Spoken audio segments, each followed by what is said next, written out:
Bonjour à tous, très heureux d'être là avec vous ce matin, avec effectivement beaucoup d'innovations, beaucoup de nouveautés. On allait chercher les insights un peu partout, que ça soit effectivement à la NRF à New York ou au CES de Las Vegas. Et l'idée, c'est en 20 minutes de faire une petite synthèse rapide de tout ce qu'on a vu. 8 grandes tendances. D'abord, tout ce qui est lié à l'inspiration shopping, tout ce qui est lié à la commande vocale, après les gros enjeux de la personnalisation, comment réinventer l'expérience en magasin. Après, on aura effectivement comment développer une expérience sans couture. Shopping for Good, qui était une des grandes tendances qui a été poussée cette année avec de vrais exemples. Enfin, tout ce qui est lié à la livraison, au dernier kilomètre. Et enfin, comment améliorer tout ce qui est back-office et tout ce qui est lié à la supply chain. Donc, sans plus tarder, la première tendance. Alors, en gros, ce qui est très intéressant d'observer, c'est qu'on passe vraiment d'une logique de search classique à aujourd'hui une logique de recherche directement sur les plateformes sociales. 3 cas, Facebook qui a vraiment poussé son offre de recherche locale, Instagram qui a mis en place Collection Shopping, on a aussi donc, Snapchat qui a lancé la recherche visuelle et Pinterest avec son Shop the Look. Donc, beaucoup de choses. Sur la recherche visuelle, l'idée, c'est vraiment d'allier online et offline. C'est vraiment la grande tendance. Et là, on voit le président de Pinterest qui dit voilà, le futur de la recherche, ça passera plutôt par les images que par les mots-clés. Donc, dans ce contexte, Target s'est justement rapproché de Pinterest pour intégrer la recherche Pinterest directement dans son application pour enrichir du coup les requêtes. On a, je l'évoquais il y a quelques instants, Snapchat qui du coup permet de faire de la reconnaissance d'image et d'associer un produit, une image qu'on reconnaît à un produit directement disponible dans Amazon. Et enfin, une startup qu'on a identifiée assez intéressante, Slice, startup américaine qui du coup en marque blanche va intégrer de la reconnaissance d'image dans votre application en tant que retailer pour justement permettre d'avoir de la discovery visuelle et de l'associer à un produit ou le produit ou un produit approchant et du coup gérer cette nouvelle demande de tous ces consommateurs qui vont partir d'une reconnaissance d'image pour y associer un produit. L'autre tendance, c'est effectivement les enjeux autour du showroom. Alors, on aura dans quelques semaines, d'ailleurs près du Hub Lab à la Madeleine, l'ouverture du Ikea. La reconquête des centres-villes, c'est un des sujets pour vous tous, retailers ici. Ça passe du coup par un nouvel aménagement, une nouvelle expérience. On a aussi d'autres cas, d'un point de vue technologique. On a retenu cette start-up Pick and Watch. Vous allez choisir un produit en rayon et automatiquement, une vidéo d'application va se déclencher sur la tablette qui est fixée sur le point de vente. Et donc, ça permet du coup, quand vous avez énormément de trafic en magasin, d'avoir une explication assez immersive. Et selon les statistiques, ça augmente du coup la transformation autour du produit. Et puis, on voulait en parler aussi, toute la partie pop-up et aussi ces plateformes, là en l'occurrence Facebook, qui vont pousser tous ces digital vertical native brand. Et du coup, là, voilà, donc c'est des marques qui se développent en premier sur les réseaux sociaux pour se développer. Et du coup, Facebook a fait un pop-up store à New York chez Macy's. Voilà, je vous invite à retrouver dans notre review tout notre dossier sur le futur du retail. On a, avec l'aide d'un architecte et selon nos insights qu'on a récupérés, designé notre vision du mall du futur, étage par étage, avec qu'est-ce qu'on pourra avoir comme expérience et donc ce qu'on a déjà vu et ce qu'on a essayé de synthétiser. Voilà, effectivement, gros enjeu autour du data et du média. Le magasin vraiment devient un atout. Et là, vraiment, ce qu'on a retenu, c'est la vision de Walmart.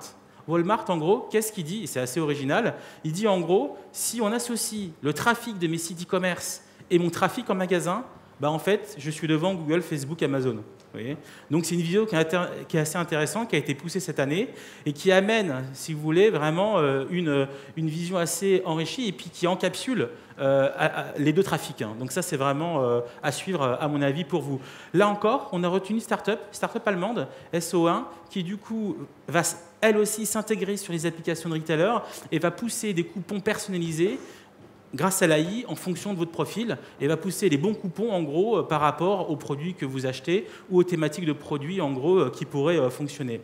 Deuxième tendance, c'est la commande vocale. Alors, il y a eu pas mal de tests. La commande vocale, c'est pas encore ça. Tout le monde bosse dessus, mais on ne peut pas dire que les usages en France se sont massifiés. Il y a énormément d'initiatives et en gros d'enceintes qui se développent en Asie, mais nous, en Occident, c'est clairement Amazon et Google qui lead le sujet.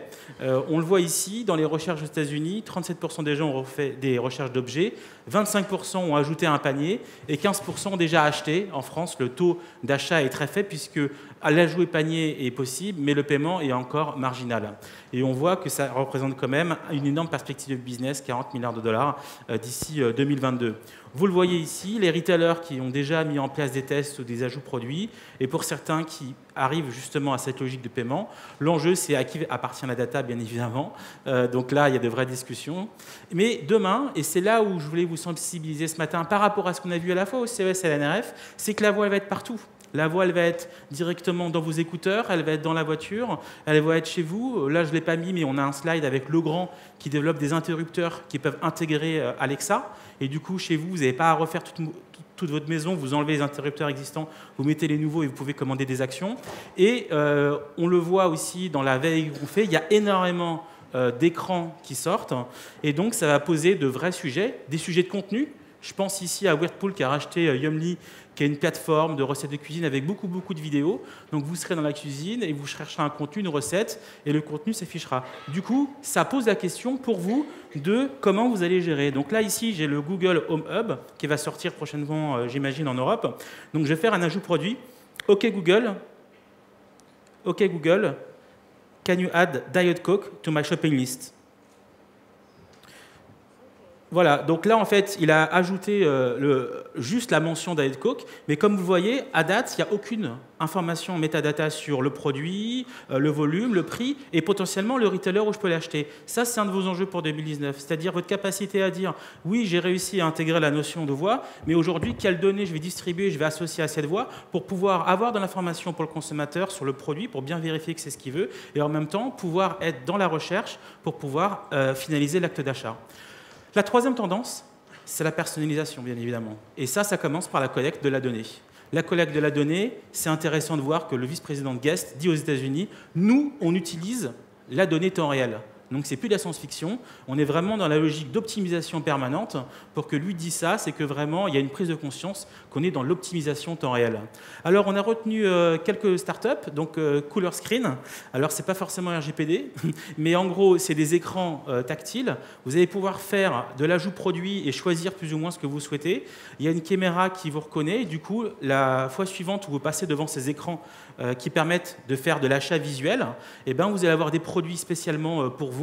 Et il va aussi permettre éventuellement avec le retailer de tester des nouveaux packaging pour voir comment ça fonctionne en fonction du profil des gens. Donc, startup qu'on a retenu, qui est en test chez Walgreens. Une autre boîte, donc c'était Connected Mirror, qui était sur le stand de Google à New York à la NRF. Donc là aussi, une caméra qui va détecter le taux de prise en main, par exemple, des lunettes. Quelles sont celles qui sont les plus utilisées? Combien de temps les gens les gardent? Une fois que quelqu'un a pris une gamme de lunettes, quelle est la suivante qu'il prend pour faire de la reconnaissance et essayer de pousser des produits. Ça aussi, c'était intéressant. Et enfin, alors là, on a trouvé ça assez bizarre et en même temps intéressant, le caddie qui va prendre en gros le pouls avec la barre quand vous poussez le caddie et qui va permettre d'identifier en gros votre niveau de stress. Et comme le caddie est localisé, vous allez pouvoir dans quel rayon vous stressez plus que les autres, ainsi de suite, et éventuellement générer des insights par rapport à ça. Bon, ça fait un peu bizarre, mais bon, comme ils ont déposé le brevet, on voulait quand même vous le partager, on a trouvé ça intéressant. Donc après, il y a effectivement toute la recommandation produit. Toute la partie travel retail, elle est assez développée sur le sujet. Ils sont assez en avance, bien sûr, mais il y a quand même des choses qu'on voit en magasin. Je pense à Levi's qui permet du coup, avec des desks, de personnaliser t-shirts, jeans, et ça aussi de manière mobile. Donc sur des festivals ou sur des événements, c'est l'occasion du coup de proposer une expérience personnalisée, non plus seulement en point de vente, mais éventuellement sur des pop-up éphémères. La boîte qui cartonne bien à New York, qui est un peu la suite de Sephora, c'est CoverGirl. Avec en boutique, vous êtes accueilli par une AI visuelle. Vous avez donc le mannequin à gauche. Vous allez avoir en AR le maquillage qui s'applique sur vous, qui va vous aider à la sélection de produits, et éventuellement la personnalisation de trousses et d'autres objets à usage personnel. Alors ça, on l'a mis. Je vous avoue, on trouve ça un peu bizarre, mais en gros, au Japon, Nestlé vous propose, du coup, vous faites un test ADN, et il va pouvoir, basé sur votre ADN, ils n'auront pas les résultats du test, mais de vous mettre dans un segment de clients et de vous faire de la recommandation produit par rapport au régime alimentaire qui vous correspond le mieux. Voilà. Donc ça, on n'avait jamais vu ça avant, c'est quand même nouveau. Donc imaginez effectivement les partenariats avec tous ceux qui font, vous savez, les tests ADN, avec justement des partenaires retail ou food, c'est quelque chose d'assez nouveau, donc on l'a mis. Tout ça, du coup, nous emmène à cette question. quel est le cadre légal et comment tout ça va évoluer. Vous le voyez, l'interaction entre des crises en termes de communication et des lois qui déroulent. Donc vous imaginez bien que cette liste, elle n'est pas du tout finie. Mais il y a ce vrai sujet en fonction des régions dans le monde, en fonction aussi des plateformes et de la maturité sur les données data. Ce qui est intéressant de voir, c'est que les États-Unis de plus en plus disent, en fait, les Européens, ils sont en avance. RGPD, ça fait des années qu'on aurait dû le faire.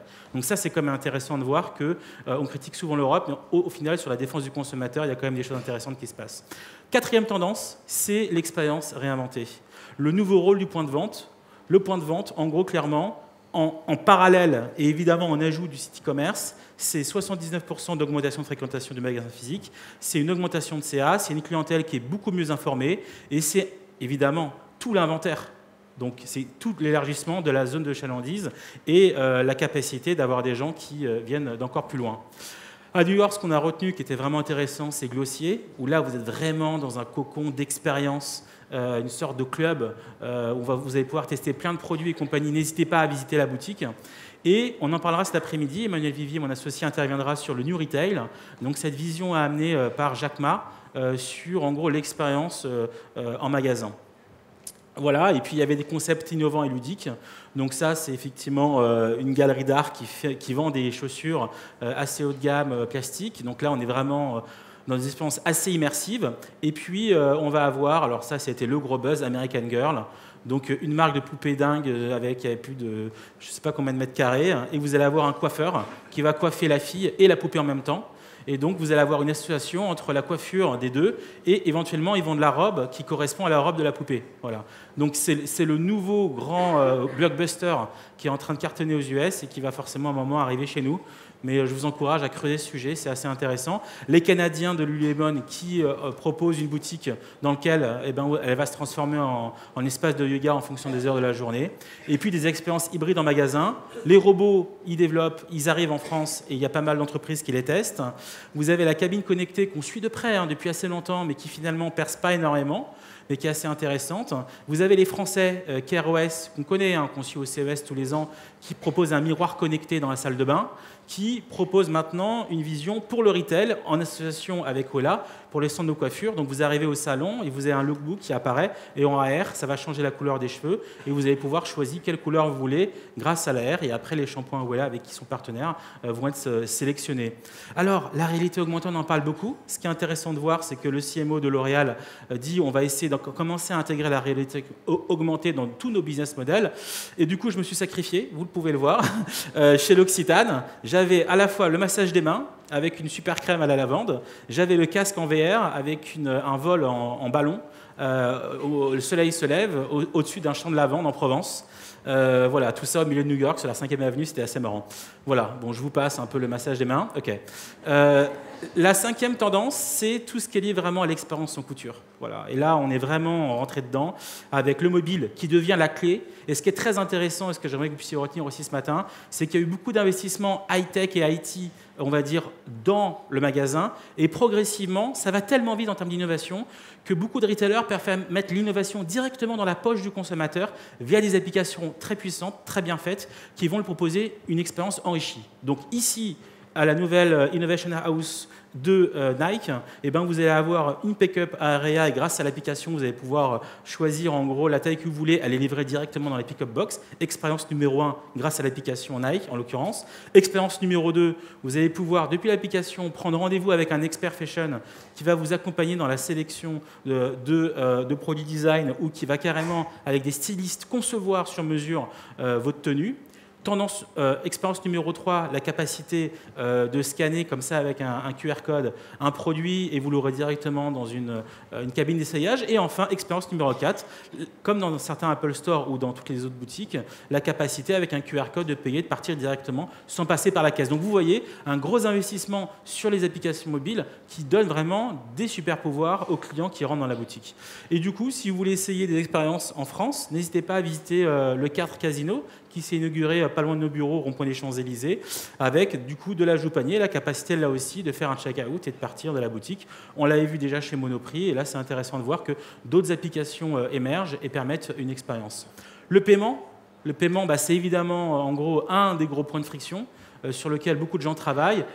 les 3 gros acteurs du secteur en France, pour simplifier, les banques qui se positionnent effectivement pour pouvoir aussi proposer une expérience de paiement, on va dire, améliorée. Voilà.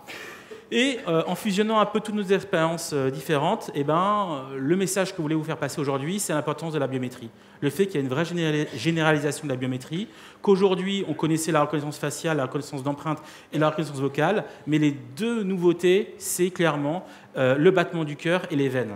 Okay, donc le battement du cœur, c'est l'idée de chacun a son empreinte. Et là, on rigole moins, c'est les veines. Pourquoi les veines? Alors vous avez cette start-up suisse qui a développé du coup un bracelet qui scanne le réseau des veines et qui permet du coup de l'ouverture de portes, du paiement, BioWatch. Mais là où c'est intéressant, c'est qu'on se rend compte que Apple a déposé il y a un mois un brevet qui va permettre dans la prochaine montre la détection des veines directement, qui va pouvoir du coup déloquer votre téléphone, déloquer votre Mac et ainsi de suite. Donc du coup, là où les Européens disent, nous sur la reconnaissance visuelle, on a un peu peur, où va nos visages, ainsi de suite, sur la reconnaissance des veines, il y a un peu moins de problèmes. Vous voyez ce que je veux dire, on ne va pas le réutiliser. Voilà, donc c'est une piste intéressante. Et là aussi, où je souhaitais vous sensibiliser ce matin, sur le fait qu'à partir de 2020, 100% des téléphones auront du coup un élément biométrique. Donc la capacité pour vous, retailers, de pouvoir encourager une transaction via un simple geste, sans passer par l'éternel « je remets ma carte bleue ». Voilà. Donc c'était quand même important de le souligner. Le dernier point, c'est le passage en caisse, avec 3 options. Soit on scanne les produits, et puis après, du coup, on peut partir. Donc, c'est l'expérience que j'ai pu vous présenter sur Paris. La deuxième partie, c'est tout ce qui est intermédiaire, avec les puces RFID et les bornes d'identification et les QR codes. Et la troisième, c'est la vision Amazon Go, avec l'intelligence artificielle et la capacité de juste sélectionner des produits et d'être associé. Du coup, beaucoup de startups se sont pognées sur le créneau du Amazon Go-like. Je pense à Eify, mais pas seulement. Vous allez avoir aussi Michipel et les Hollandais qui permettent une expérience où on scanne les produits et vous allez pouvoir partir directement. Donc ça, ce qui est intéressant, c'est que cette fonctionnalité peut s'intégrer dans votre application mobile très rapidement. Et Y-Tunnel, donc là, vous avez un frigo classique dans lequel on a mis une sécurisation et d'identification sur la porte, et avec juste 2 caméras en angle à l'intérieur du frigo, dès qu'un client sélectionne un produit, ça va l'ajouter sur, en gros, son ticket, sur son panier, et après, il va pouvoir partir éventuellement. Donc, c'est intéressant pour tous ceux qui ne veulent pas changer leur intérieur directement. Shopping for Good, je l'ai évoqué en introduction, c'est aussi une des grandes tendances. On a eu beaucoup de cas cette année, on ne pourra pas tous les citer aujourd'hui, mais en gros, les marques doivent changer. Et là, on l'a vu dans l'observatoire des marques qui a été cité effectivement par Havas. 6 points, adopter un ton militant ou s'approprier des sujets d'actualité. 2, émerger sur son marché avec une posture militante et un engagement fort. 3, porter un point de vue unique dans le débat public. 4, mener des combats de société spécifiques et puissants. 5, construire de nouveaux produits et services sous la forme d'un marketing engagé. 6, repenser son organisation. Là, on est vraiment rentré dans une ère où il faut vraiment bouger. Ce qui est intéressant de voir, c'est que les messages corporate du « on est développement durable », ils arrivent en boutique. Donc, vous voyez, ça, c'est plutôt des messages corporate, on va dire. Et en boutique à New York, ils expliquent comment ils veulent économiser des millions de litres d'eau. Et d'ailleurs, ils proposent une fontaine à eau avec une eau qui a été filtrée. Vous avez ces Français, cette start-up qu'on suit, là, Jaune, qui propose du coup des couches, développement durable et ainsi de suite. Donc on a beaucoup de cas, évidemment, on ne les a pas tous mis.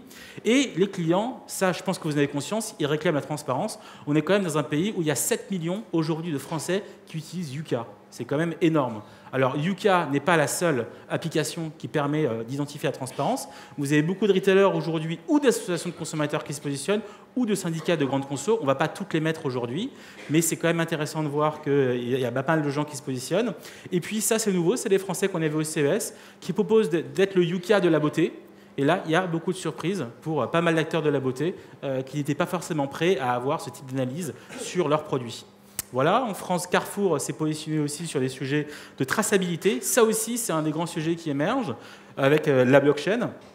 Et en Chine, l'accord entre IBM, Walmart et JD.com permet une traçabilité sur beaucoup de produits. Vous savez, il y a eu de grands scandales en Chine alimentaire. Et là, ils veulent vraiment d'abord se focuser sur les poulets et le bœuf et d'avoir toute la chaîne qui a interagi avec ça. Voilà, et enfin, sur cette partie, Seal, une boîte hollandaise qui est un device, une puce RFID, au lieu que l'information soit uniquement sur les serveurs de la marque, je pense aux marques de luxe typiquement, c'est aussi dans la blockchain. Donc quand cette chaussure, par exemple, ou un sac à main va rentrer dans l'aftermarket avec des échanges C2C, eh ben, vous aurez aussi la traçabilité. Ça ne va pas uniquement rester dans le serveur potentiellement de la marque. Donc ça, c'est aussi intéressant par rapport à la vie des produits. Avant-dernière tendance, la livraison, bien évidemment. Vous le voyez, ça explose. Il y a de gros enjeux. Les Français, en gros, ils privilégient 86% livraison à domicile, livraison en point relais 83% et livraison chez le voisin 10%. Bon, ils n'ont pas trop confiance dans le voisin, comme vous pouvez le voir, mais c'est pas grave. Dans d'autres pays, ce taux est plus élevé chez les voisins, par exemple. On voit des livraisons qui sont de plus en plus rapides. C'est intéressant puisqu'il y avait une déclaration sur BFM Business il y a quelques jours d'un grand patron du digital qui disait « Ouais, mais il faudrait livrer en 2 jours, comme ça permettrait à Amazon de ne pas être aussi influent. » Le problème, c'est que ce n'est pas forcément ce que veut le consommateur. Le consommateur veut une livraison le plus vite possible. Donc, il y a un moment, il faut aussi rapprocher offre et demande. Voilà, l'enjeu du dernier kilomètre, c'est 30% de la facture. Du coup, il faut vraiment s'y pencher. Beaucoup de gens travaillent dessus. Amazon aux États-Unis a développé Amazon Key et permet de livrer les produits chez vous. Alors tout le monde ne veut pas forcément donner l'accès à son domicile et du coup il se centre sur l'accès au parking. Et là vous avez des objets de moins forte valeur dans le parking et ça permet du coup de commencer à proposer des livraisons. Ils ouvrent le parking, ils laissent les produits, le parking se referme. Ça se développe pas mal. Il y a aussi tous les enjeux autour de l'automatisation de la livraison. Alors là il y avait... Franchement, je pense que dans quelques années, ça va arriver du ciel, de la terre, de la mer, je ne sais pas comment. Mais en gros, on a vu 10 000 trucs. Donc, vous avez ce mini-module de JD.com, le chinois. Vous avez le camion autonome avec des chiens robots de Continental. Je n'ai pas trop compris, mais ils sont là. Voilà. Vous allez avoir JD.com qui revient aussi avec des drones. Ça, on l'a vu au Japon avec Rakuten. Vous allez avoir aussi, alors ça, Snapbot, on a eu pas mal. Il y a aussi Amazon qui se lance là-dessus. On pense aussi à Starship, qui était un des pionniers sur ce type de livraison rapide et faible distance. Et vous avez aussi la capacité d'avoir le magasin qui vient à vous, dans le cadre d'un module autonome. Et là, vous allez avoir des rayons. Et donc, en fonction de vos besoins, au lieu de vous déplacer, c'est le magasin thématique qui vient à vous en fonction des heures de la journée. Le dernier point, avant de finir sur cette tendance, c'est les retours. Très gros enjeu pour tout le monde ici. Comment gérer les retours à l'heure où des marketplaces vous proposent de détruire votre marchandise plutôt que vous de la rendre parce que ça coûte moins cher. Très gros enjeu, on ne pourra pas rester trop longtemps là-dessus, mais il faut pouvoir le travailler. Et enfin, la dernière tendance, c'est comment booster le back-office. Là aussi, il y a eu beaucoup d'efforts sur la boutique, il y a eu beaucoup d'efforts dans l'accompagnement du consommateur, mais qu'est-ce qu'on fait pour les équipes et comment on optimise toute la partie supply. Donc le PIM et le DAM pour organiser l'information, gérer les fiches médias, gérer toutes les datas. On l'a vu tout à l'heure avec ma démo avec la Google Home. Il va falloir arriver à enrichir cette requête avec de l'information extrêmement précise pour vraiment alimenter toutes les plateformes e-commerce, qu'elles soient les vôtres ou des marketplaces, que vous allez enrichir. Donc il y a un vrai enjeu. Et aussi, du coup, tous les enjeux logistiques. Donc ça, c'était un maillon de la chaîne qui n'était pas encore complètement automatisé. Et donc, c'est intéressant de voir qu'Amazon investit dans Balio, qui est du coup, c'est des Fenwick autonomes qui vont pouvoir de manière autonome, sans personne, déplacer des palettes dans vos entrepôts. Donc, le fait qu'ils aient investi là-dedans, c'est quand même très intéressant. Et pour finir, du coup, une petite vidéo de l'inventaire automatique sur le point de vente. Donc, du coup, plusieurs possibilités. Avec Track, avec des caméras, vous allez pouvoir détecter les problématiques de mise en place de produits. Donc ça, c'est la première possibilité. Vous allez avoir en gros l'autre possibilité, c'est d'avoir avec votre téléphone la capacité de scanner. Donc je peux aussi scanner. Donc option 1, option 2 des caméras qui permet d'identifier le mouvement des produits et option 3, le robot la nuit qui fait l'inventaire du magasin et le matin vous arrivez, vous n'avez que des recommandations pour l'ensemble des équipes de comment remettre les produits, comment optimiser les ventes et surtout comment modifier en gros toute la scénographie du magasin pour essayer d'associer les produits de manière plus fine pour augmenter le panier moyen dans le magasin. Voilà, j'étais venu pour vous dire ça ce matin. Merci beaucoup.